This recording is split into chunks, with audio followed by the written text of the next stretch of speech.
Accompagner la transition énergétique et anticiper sur les nouvelles habitudes des consommateurs d'énergie, ERDF a créé le compteur Linky. Combinaison d'équipements électroniques et informatiques, nos compteurs électriques seront désormais communicants. Les fils installés dans nos domiciles, à travers lesquels passe le courant qui alimente nos appareils électriques, serviront également à faire circuler les informations vers le compteur Linky. C'est la technologie dite du CPL, courant porteur en ligne. Aucune onde électromagnétique n'est donc émise dans les foyers.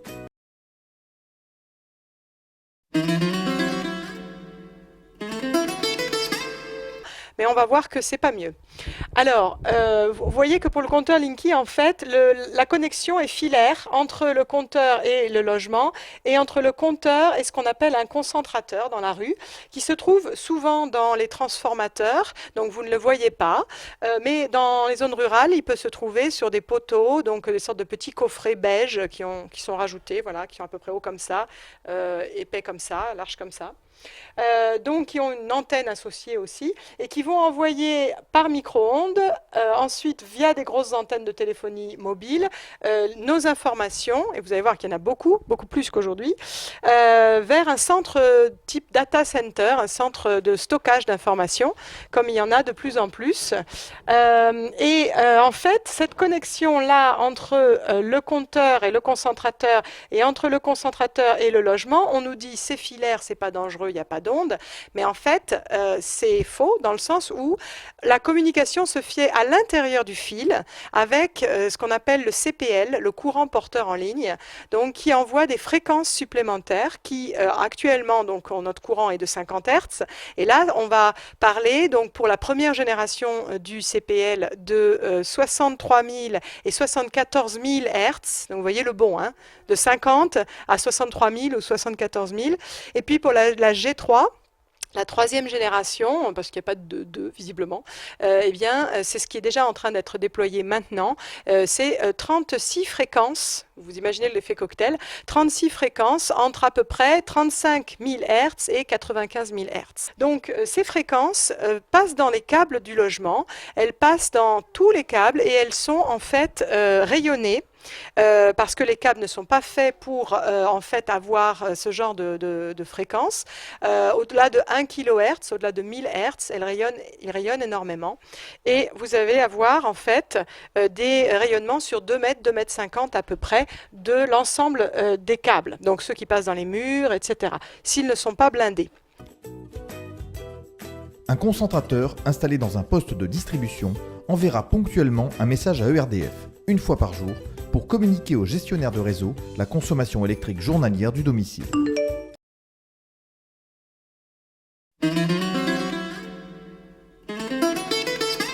Donc c'est en permanence, c'est plusieurs fois par minute, jusqu'à 10 fois par minute, en zone rurale. Voilà.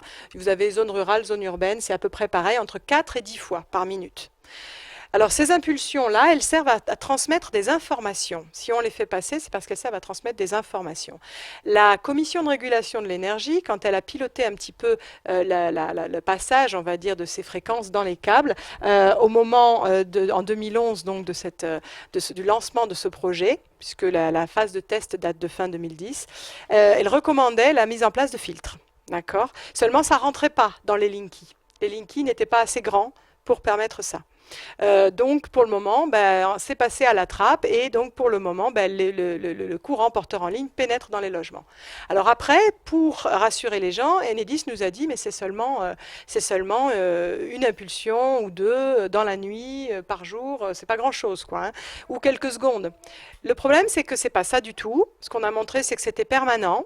Parce qu'en fait, il existe un effet ping-pong entre un concentrateur, si je vous remontre le précédent. Vous voyez, chaque concentrateur est associé à toute une grappe de compteurs Linky, jusqu'à par exemple une centaine en zone urbaine. Et donc, vous avez en fait un dialogue permanent qui s'établit entre le concentrateur et chacun des compteurs, une sorte d'interrogation, tout va bien, oui, tout va bien, d'accord, avec un effet ping-pong comme ça. Et ce qui se passe, c'est que chaque compteur répond au concentrateur, mais envoie des signaux qui, du coup, vont dans le logement et vont également dans les câbles de tous les autres compteurs Linky de la grappe, y compris donc dans les logements des autres.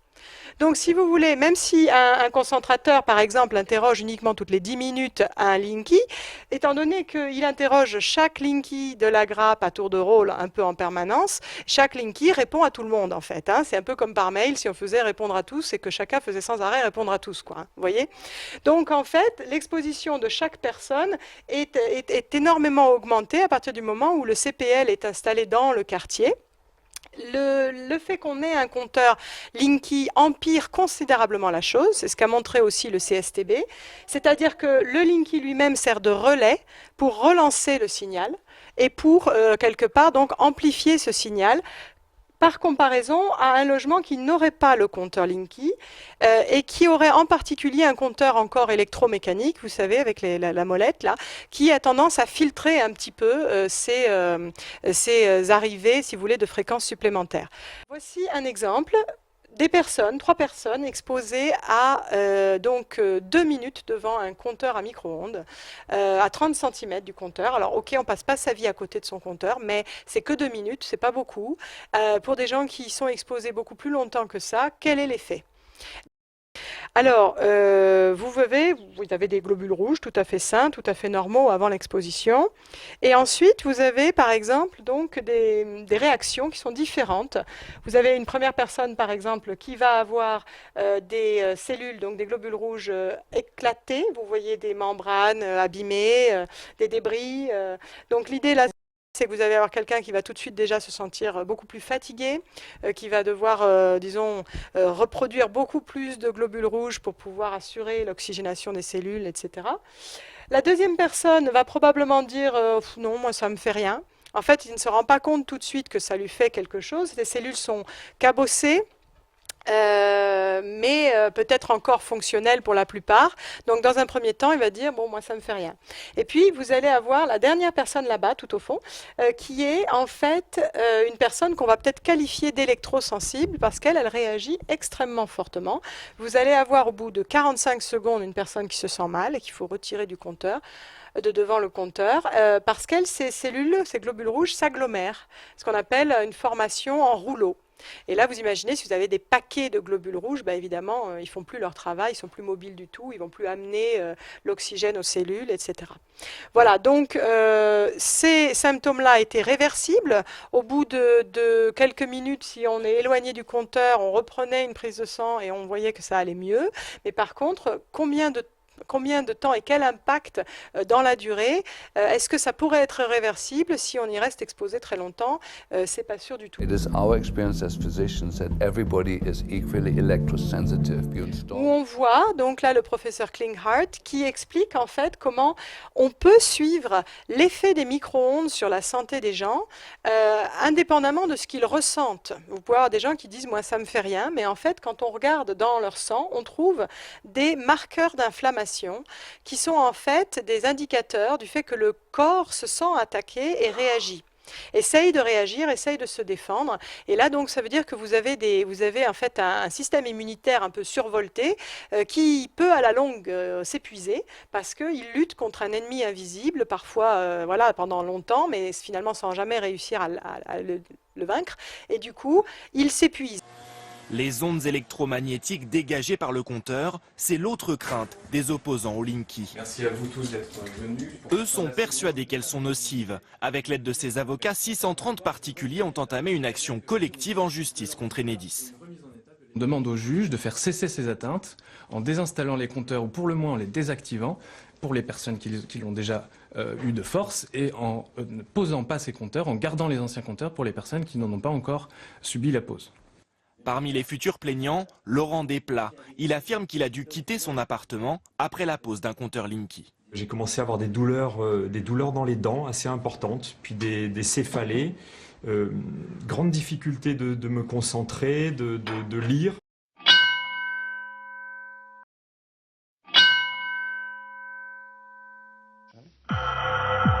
« 1978. Résolution européenne. L'amiante est un produit cancérigène, il représente un danger pour la santé humaine et doit être interdit. 1979. Rapport de l'Institut national de la santé et de la recherche médicale, l'effet cancérogène de l'amiante est actuellement démontré. 1980. Bruxelles abaisse les valeurs limites d'exposition à l'amiante dans les usines. 1982, la Suède interdit l'amiante et certains industriels arrêtent de l'utiliser, comme Volvo pour les freins de ses camions. La preuve qu'on peut tout à fait remplacer l'amiante pour chaque utilisation. En France, rien de tout cela, car le lobby de l'amiante est toujours en action. Il a même noyauté l'Institut national de recherche et de sécurité, l'INRS. C'est le seul organisme d'État à s'occuper de sécurité au travail. Dans sa revue Travail et Sécurité, organe de référence pourtant, on mentionne à peine le risque cancérogène de l'amiante. Il faut dire que l'INRS est contrôlé par les employeurs. Au moins 100 000 autres personnes sont mortes ou vont bientôt mourir en France de l'amiante. 100 000 cercueils qu'on aurait tout à fait pu éviter.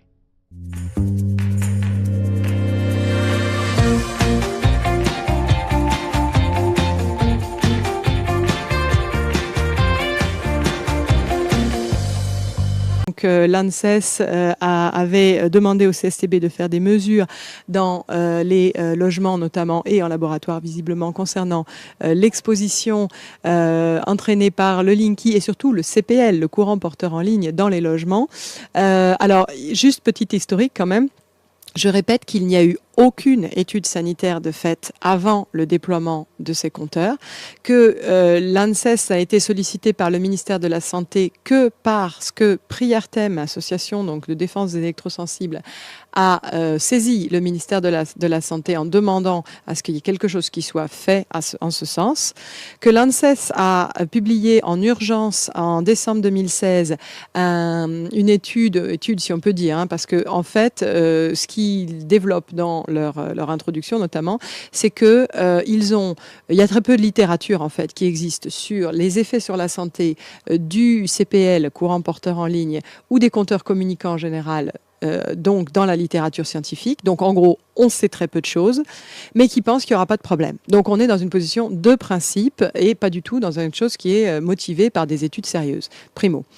Deuxio, donc il sortait ce rapport absolument en urgence. Je rappelle le contexte. C'est exactement le 15 décembre, donc 6 jours après que une dépêche AFP ne publie l'information concernant un jugement donc au niveau du tribunal d'instance de Grenoble qui obligeait l'OPAC à démonter un compteur à eau communicant du logement d'une électrosensible et qui interdisait la pose d'un compteur GASPA ou d'un compteur Linky dans ce logement. Ça ressemble plutôt, cette sortie précipitée du rapport de l'ANSES le 15 décembre dernier, à un contre-feu rapide que l'on essaye de mettre pour limiter les dégâts.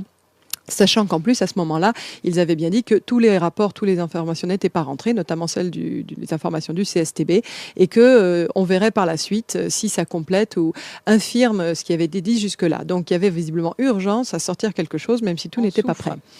Alors, vous vous souvenez d'Agnès Delahaye, la personne de l'article SOS pour retirer leur compteur Linky ? Oui. Oui, ça te dit quelque chose, d'accord. Alors le principe de ça, c'est que cette dame, donc je répète, de Libourne, qui a été obligée de vivre dans son camping-car rapidement avec une partie de sa famille ou sa famille au complet, je ne sais plus, dès que le compteur a été installé, je l'ai eu au téléphone hier en fait. Voilà, donc elle m'a donné des renseignements complémentaires. Voilà, ça montre qu'effectivement, vous avez les normes. D'accord. Et vous avez la réalité, en gros. Hein. Donc, il serait temps qu'on prenne un peu en compte l'épidémiologie et pas uniquement ce qui est écrit sur le papier pour dire, mais regardez, on est protégé. Alors voilà, donc elle est revenue sur les fourmillements, les insomnies, les maux de tête terribles, les maux de ventre qu'elle avait eus. Elle a expliqué que c'était dès le premier jour, en fait. Hein, dès le premier soir, elle s'est sentie mal. Elle n'a pas dormi. Ce qui est assez étonnant, en fait, c'est que quand elle partait au travail où il n'y avait pas le CPL, eh bien, elle était bien, et dès qu'elle rentrait le midi, même le midi déjà, instantanément, elle se sentait pas bien. Elle mangeait pas, voilà, elle avait vraiment elle était très très affectée. Alors elle m'a expliqué quand même qu'ils avaient 2 antennes de téléphonie mobile à 100 mètres. Donc il est probable qu'il y avait déjà une sorte de terrain un petit peu plus de fragilisation, mais qu'effectivement ça a été la goutte d'eau, en tout cas pour elle. Et sa sensibilité a été accrue parce que, alors qu'elle supportait très bien son téléphone portable avant, là, le portable, eh bien, a été lui donner des fourmillements. Alors là, elle s'est mise au vert un petit peu en vacances pour quelques jours, et du coup, ça va mieux. Elle supporte à nouveau son portable, mais effectivement, vous voyez que généralement, c'est le cas pour beaucoup d'électrosensibles. En fait, hein, quand on commence à avoir les premiers symptômes, eh bien, généralement, ça ne s'arrête plus, quoi. On peut aider à limiter les choses en limitant son exposition, mais on ne revient jamais à son seuil de tolérance antérieur. Grâce à ces informations, les factures ne seront plus des estimations, mais tiendront compte de la consommation réelle. L'usager aura donc accès à ces données de consommation, il pourra la mesurer, la maîtriser et réaliser d'importantes économies d'énergie.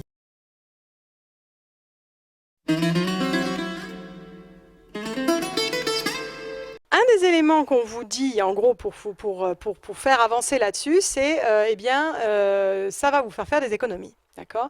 On est bien d'accord que ceci a pour origine, évidemment, ça s'est décidé aux États-Unis, mais au niveau de la Commission européenne, il y a eu effectivement, au niveau de l'Europe, il y a eu une directive qui a été prise un peu plus tard, vers 2009 notamment, qui a défini une sorte de grande orientation, qui a demandé aux pays membres de changer un certain nombre de leurs parcs, on va dire, de compteurs, pour des compteurs communicants, mais dans un certain objectif.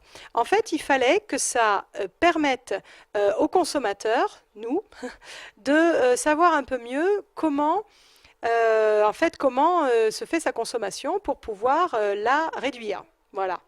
Alors, en pratique, c'est un des arguments d'Enedis et des poseurs, hein, c'est obligé parce que c'est l'Europe qui nous le dit, qui nous l'impose et tout ça. C'est pas du tout obligé en fait, hein, parce qu'en plus, il y a de nombreux pays qui donnent le choix à leur population. Et puis l'idée, c'est que c'est indicatif, c'est pas contraignant. Et il faut que ce soit financièrement raisonnable, d'accord ? Or, il est très clairement prouvé qu'en France que ça va pas être financièrement raisonnable, parce qu'effectivement, notamment, l'étude technico-financière faite par Capgemini pour justifier le projet, elle ne prenait déjà pas en compte tout ce qui est le coût du renouvellement de ces compteurs. On peut installer des compteurs Linky, il y en aura dans les zones isolées, il n'y a pas de souci. Par contre, c'est vrai que dans certains cas, ils ne se feront peut-être pas en CPL. Dans quelques cas, il pourrait y en avoir quelques-uns qui seront en radio, pour justement être capable d'accéder aux endroits les plus reculés. Donc non, il n'y aura pas de clients exclus du dispositif Linky, sauf ceux qui ne voudront pas ouvrir leurs portes, parce que nous, on n'a pas vocation, on n'est pas habilité à forcer la porte des clients pour ceux qui, in fine, vous ne voudrez pas nous ouvrir ou qui résisteraient en termes de violence. L'obligation nous est faite, oui, de changer les compteurs, ça c'est notre mission. L'Allemagne n'a pas trouvé les mêmes conséquences et donc a décidé de ne pas déployer de la même manière du tout. Déjà, ça ne se referait qu'au fil de l'eau, au fil des renouvellements de compteurs, et pas un compteur où on change tout le monde comme ça d'un coup. Et d'autre part, a décidé que seuls les gros consommateurs auraient ce compteur. Alors les gros consommateurs, pour les Allemands, c'est au-dessus de 6 kW l'abonnement.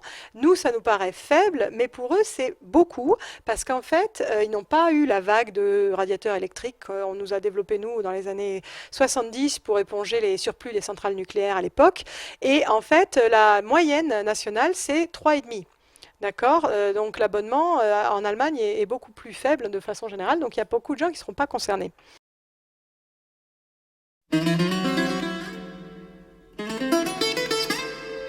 Eh bien, sachez que, en fait, en pratique, l'expérience des pays étrangers, on va dire, nous prouve qu'il y a un problème d'augmentation des factures.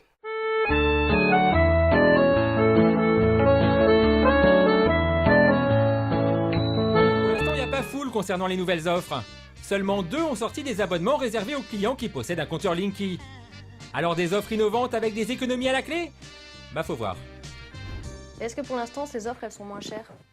Alors, tout dépend, j'ai envie de dire, de votre type, de votre profil de consommation. Il faut bien voir que pour l'essentiel de ces offres-là, enfin du moins là, pour l'instant il n'y en a que 2, les prix de l'électricité sont comparables à celles aux offres classiques.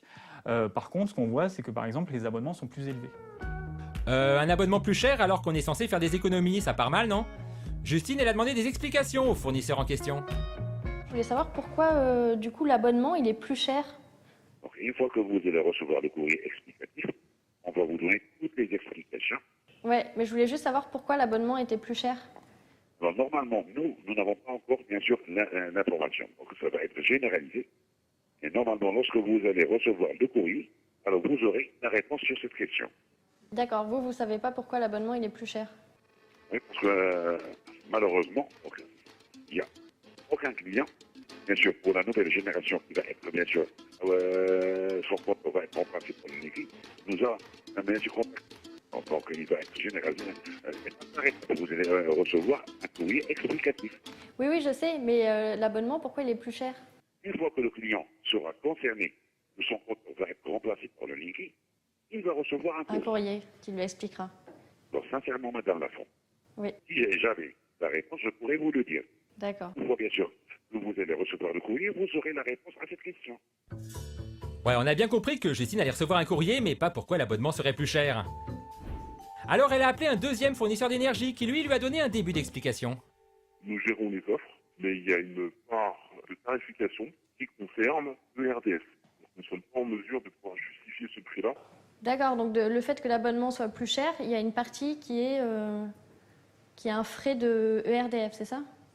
C'est ça. Vous savez, quand on a un abonnement, vous avez des frais d'abonnement, justement, oui. Pour le compteur. Oui. Hein, c'est plus ou moins un abonnement pour la location du compteur. Ensuite, pourquoi vos factures vont augmenter? Alors déjà, vos taxes augmentent, elles augmentent considérablement.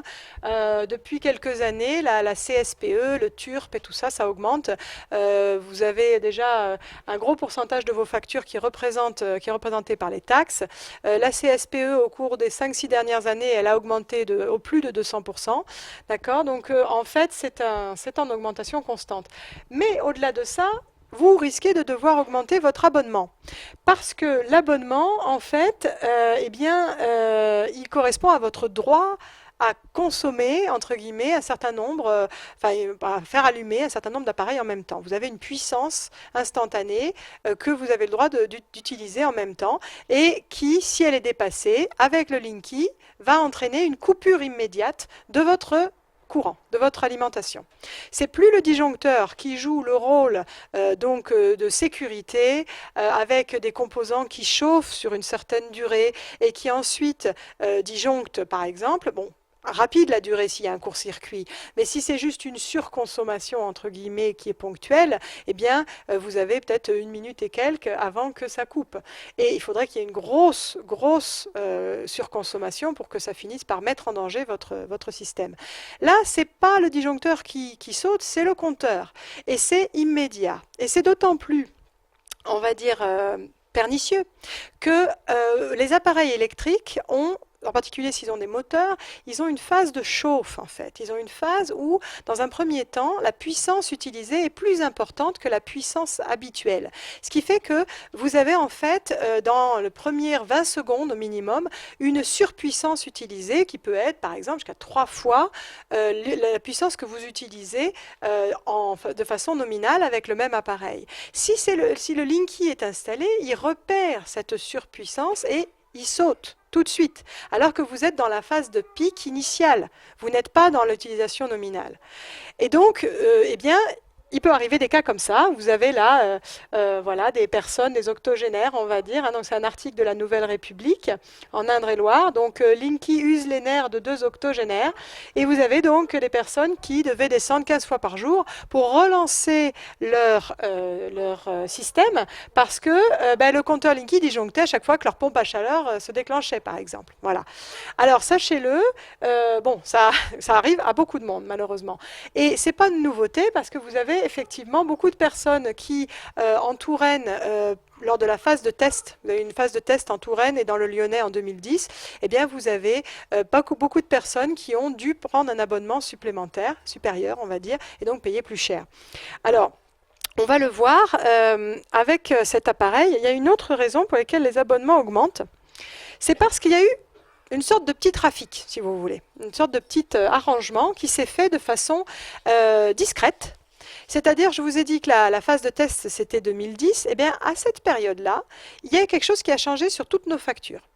Linky ou pas Linky, toutes nos factures ont changé dans les temps qui ont suivi. Les abonnements qui jusque-là étaient comptés en kilowatts sont maintenant comptés en kilovoltampères. Et on nous a dit 6 kW égale 6 kVA, par exemple, c'est pareil. Eh bien non, c'est pas pareil. Malheureusement. Vous allez voir, c'est un peu comme si on continuait à vous vendre la même boîte de biscuits qu'avant, mais au lieu d'en avoir 12 dedans, vous n'avez plus que 10. Et vous ne vous en rendez compte, en fait, que quand le Linky est installé chez vous. Parce qu'en fait, on ne calcule plus exactement la même chose. Il y a un calcul différent de la puissance consommée à l'instant T, c'est-à-dire que avec le compteur électromécanique, par exemple, vous aviez un comptage qui était le même en kVA ou en kilowatts, parce qu'en fait, ils ne savaient, eux, compter qu'en kilowatts, on peut dire, votre puissance. Avec Linky, on compte en kilovoltampères, la puissance utilisée, c'est la puissance apparente. Et du coup, pour un certain nombre d'appareils, eh bien, ça ne donne pas la même chose. C'est-à-dire que pour tout ce qui est résistif, c'est-à-dire un four, un grille-pain, les ampoules anciennes, vous savez, à incandescence, ça ne change pas. Mais pour tout ce qui est appareil à moteur, électronique, donc là-bas, hein, lampe fluo compacte, etc., pompe à chaleur et autres, eh bien, vous avez un composant qui est très important et qui compte, qui modifie finalement la puissance instantanée qui vous est comptée. Regardez le calcul là-haut. Bon, sans rentrer trop dans les détails, si vous n'avez pas Linky, on vous compte la puissance active en kilowatts. Cette puissance active, c'est un produit donc en volts, donc de la tension, multiplié par l'intensité en ampères, multiplié par un cosinus phi, qui est on va dire un coefficient de déphasage. Bon, je ne rentre pas dans les détails, mais le cosinus, comme tout bon cosinus, il est entre 0 et 1. Donc si vous avez un cosinus qui est égal à 1, comme c'est le cas pour ces appareils-là, ça ne change rien qu'il soit là ou qu'il ne soit pas là.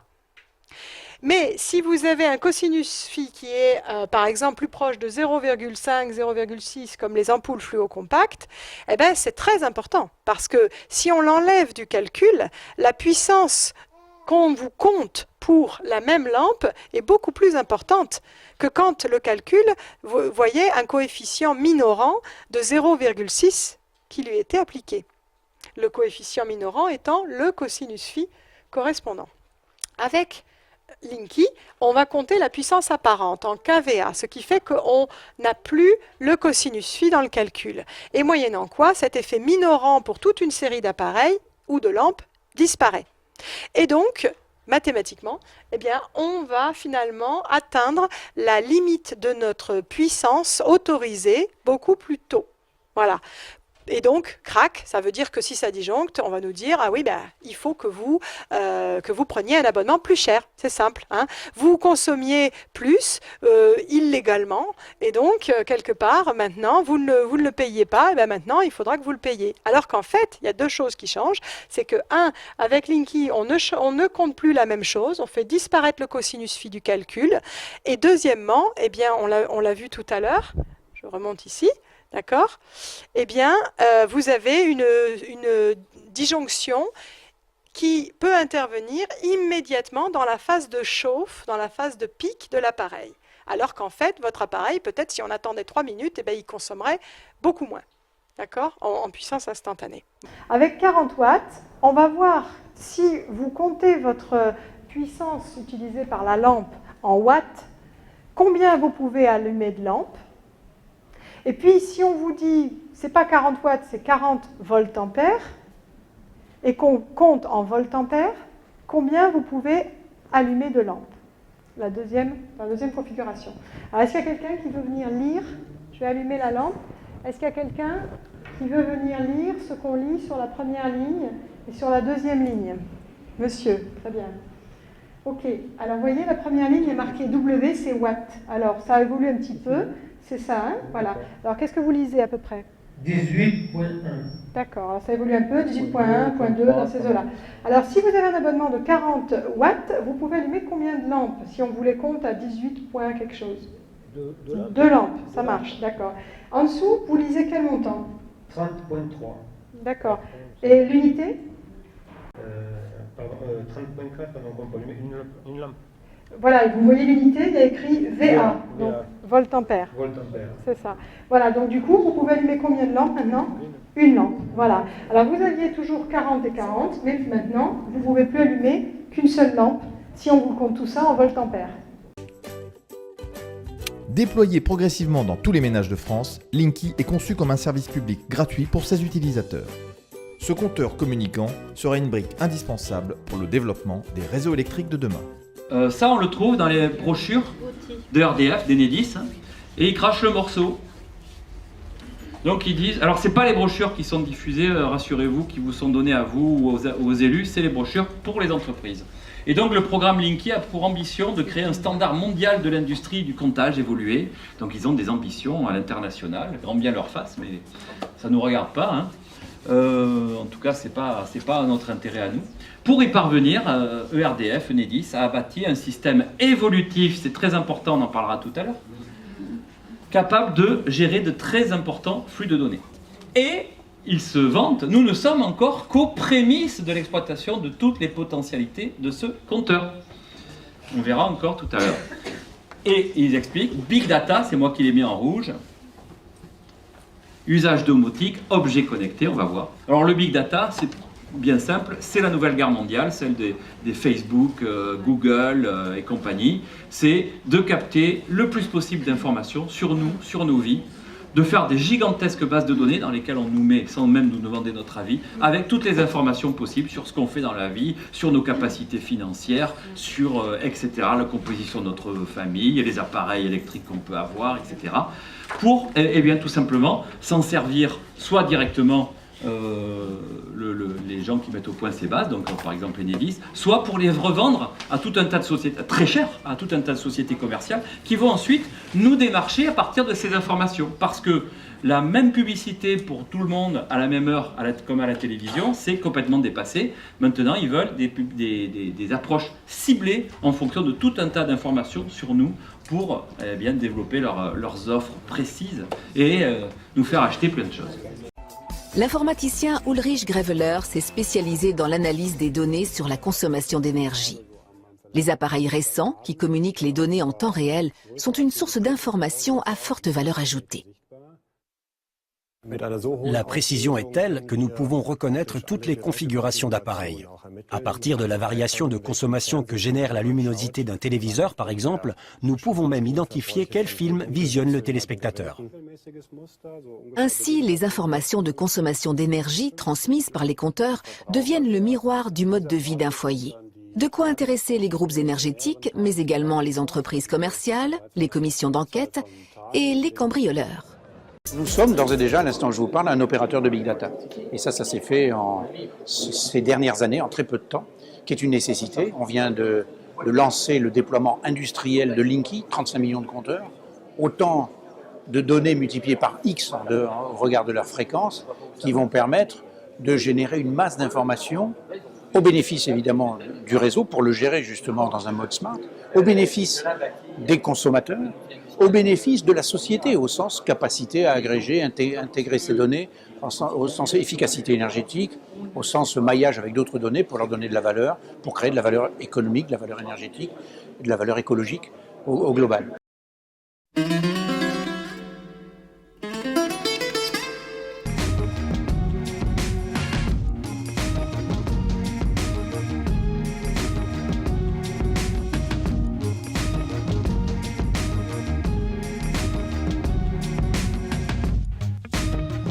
Sur le site de Chasseneuil, qui est un site intégré, nous avons une production de cartes électroniques qui est fortement automatisée, puis l'assemblage du compteur est fait manuellement à l'aide de plus d'une centaine de personnes employées dès maintenant sur le site dans la fabrication du compteur Linky. Les tests sont ensuite robotisés pour amener un maximum de qualité sur le produit final.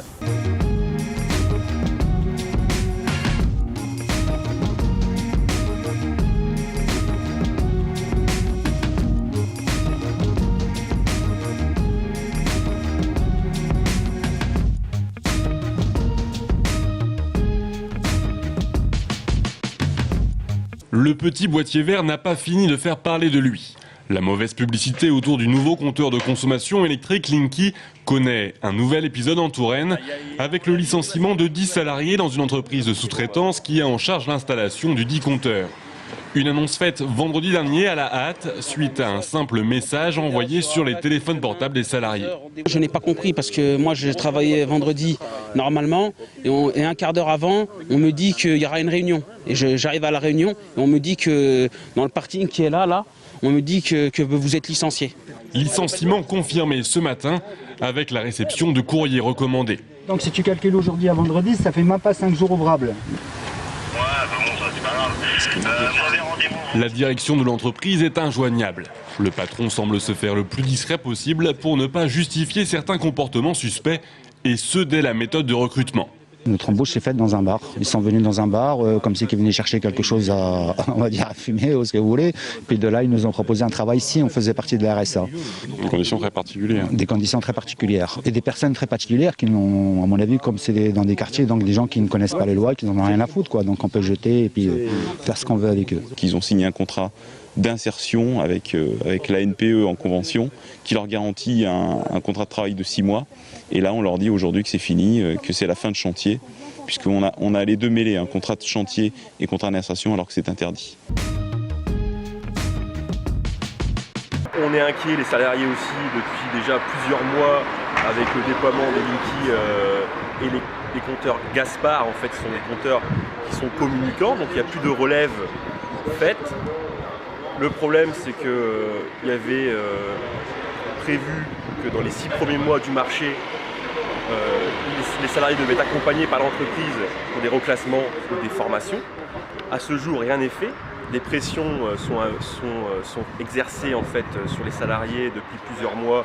Ça s'accélère, donc on est inquiet. Donc c'est pour ça qu'aujourd'hui on est en manifestation devant le site de Enedis à Landerneau.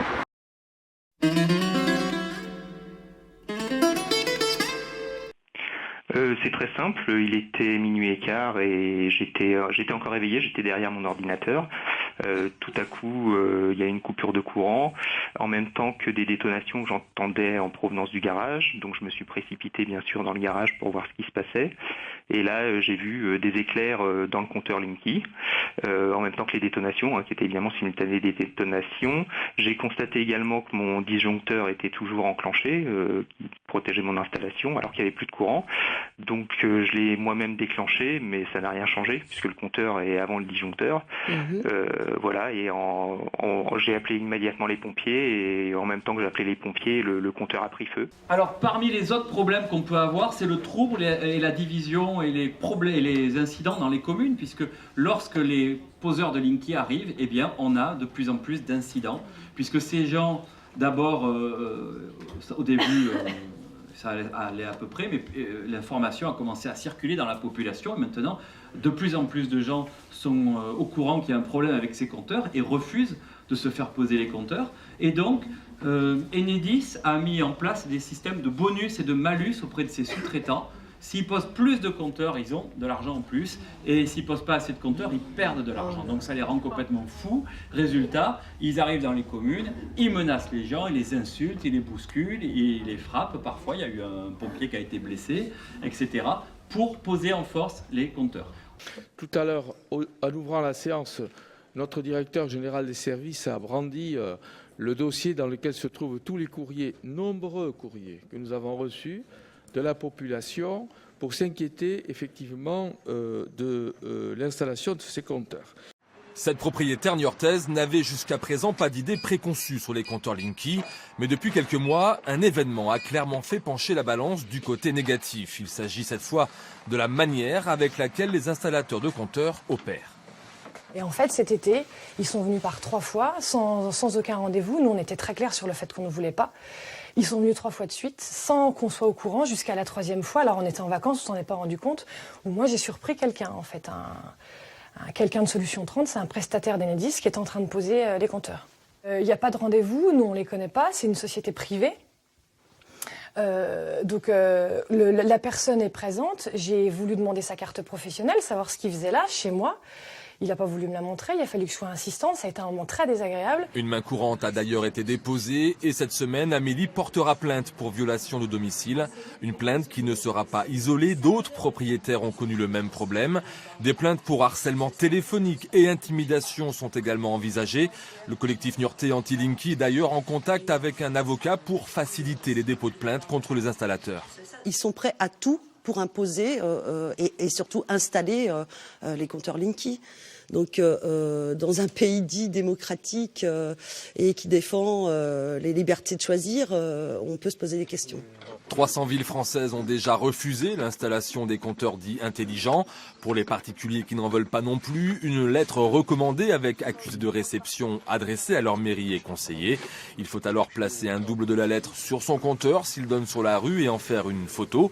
Idem si le compteur est à l'intérieur, car visiblement ne pas ouvrir aux installateurs ne suffit pas. Alors, si vous êtes convaincu de ne pas vouloir les compteurs communicants, eh bien à ce moment-là, comment faire pour les refuser? Donc vous pouvez soit refuser individuellement chez vous, soit avoir la chance d'être dans une commune qui refuse les compteurs. Qu'on soit clair, si des particuliers ne voient rien à dire, ils ont parfaitement le droit d'ouvrir leurs portes. Je parle uniquement des personnes qui sont soit réfractaires, ou des personnes qui ne sont pas suffisamment informées ou mal informées. Parce que quand on est en train de vous expliquer, vous n'avez pas le choix, on est en train de diffuser une fausse information. Une chose très importante, j'en ai parlé tout à l'heure, plus de la moitié des compteurs d'électricité en France sont dans les logements ou dans les jardins bien fermés. À ce moment-là, vous êtes en position de force. La loi vous protège. Alors c'est vrai que la loi peut être contradictoire parfois. Il y a une loi qui a été votée, la loi de transition énergétique, qui dit que Enedis doit remplacer les compteurs actuels par des compteurs communicants. Mais la loi dit aussi que vous êtes chez vous et vous avez la liberté d'interdire l'accès de votre logement à qui vous voulez, y compris si vous n'êtes que locataire. Si Enedis arrive avec votre propriétaire en disant vous devez ouvrir, on va jusqu'au compteur, niet, les barbelés, ils ne rentrent pas. Vous êtes protégé et c'est à ce moment-là que les poseurs de Linky inventent n'importe quoi pour faire craquer les gens. D'abord, vous pouvez avoir droit à 10, 20, 30 coups de fil par jour pour vous faire craquer. Et après, on va appeler la police. Parce que vu que la loi dit qu'il faut changer les compteurs, vous êtes hors la loi, on va appeler la police. Ça marche auprès de certaines gens, les personnes âgées ou qui prennent peur et qui disent ah bon, alors, entrez. Vous allez avoir des amendes. Si vous ne prenez pas le compteur aujourd'hui, que c'est gratuit, alors gratuit, il faut se rappeler que c'est quand même nous qui payons. Disons, aujourd'hui que ce n'est pas facturé, vous l'aurez demain et à ce moment-là, vous le paierez. 500 €, 8 000, 10 000, milliards, n'importe quoi. Et si vous ne prenez pas le compteur communicant, eh bien, on vous fera payer une somme mensuelle. 10 €, 50 €, 100 €, 200, 500, n'importe quoi. Tout ça est absolument faux. Alors, maintenant, le refus par les communes. Il y a plus de 300 communes actuellement qui ont 311, donc communes que j'ai pu répertorier, peut-être sûrement plus d'ailleurs, qui ont refusé les compteurs communicants.